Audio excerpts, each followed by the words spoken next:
Now, black smoke rising over El Paso last month had many of you worried. ABC 7's Emits Robles has a closer look on what was released into the air and what it could mean for families nearby.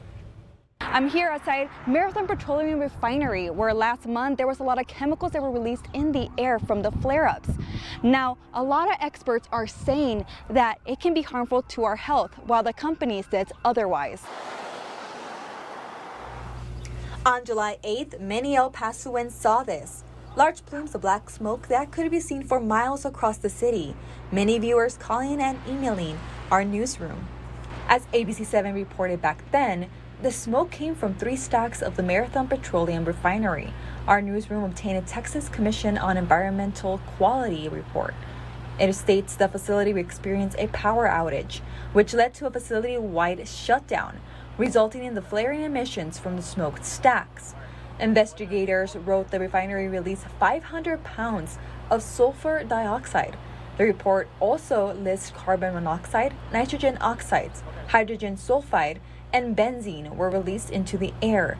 UTEP chemistry and biochemistry professor Dr. Mahesh Narayan told ABC 7 this could have had an impact on people in the area. Sulfur dioxide, for example, is very pungent and it's associated with alveolar, that means pleural or lung irritation. It can cause bronchitis. Carbon monoxide is very toxic. It can cause death within 20 minutes or 30 minutes.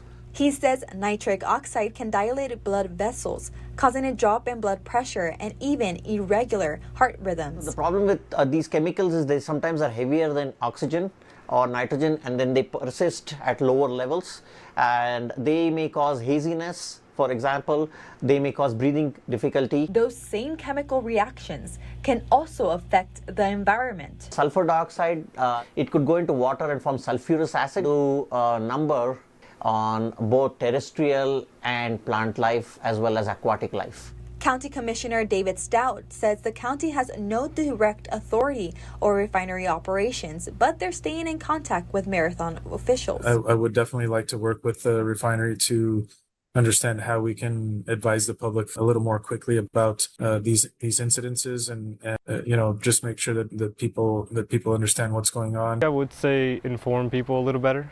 Maybe get the word out so that people know what they're dealing with. On July 8th, Marathon Refinery sent us a statement. They read in part, quote, "Flares are a safety device that allows for the safety combustion of excess gases during certain operation conditions. There has been no injuries. Air monitoring is being deployed as a precaution and no off-site impacts have been detected." This month, ABC 7 requested an interview with someone at Marathon. They sent us the same statement they gave us last month. We then again requested an interview, but we never heard back. Narayan warns that low levels of these chemicals can still pose a risk, especially for people with asthma, emphysema, and other lung conditions. And can exacerbate those conditions. And long term, of course, it can result in prolonged irritation, wheezing, coughing. Narayan says when the immediate danger is low, these chemicals can still have a lasting effect with repeated exposure. Emits Robles, ABC 7. Well, county officials say they'll continue pushing for more oversight and communication with our community.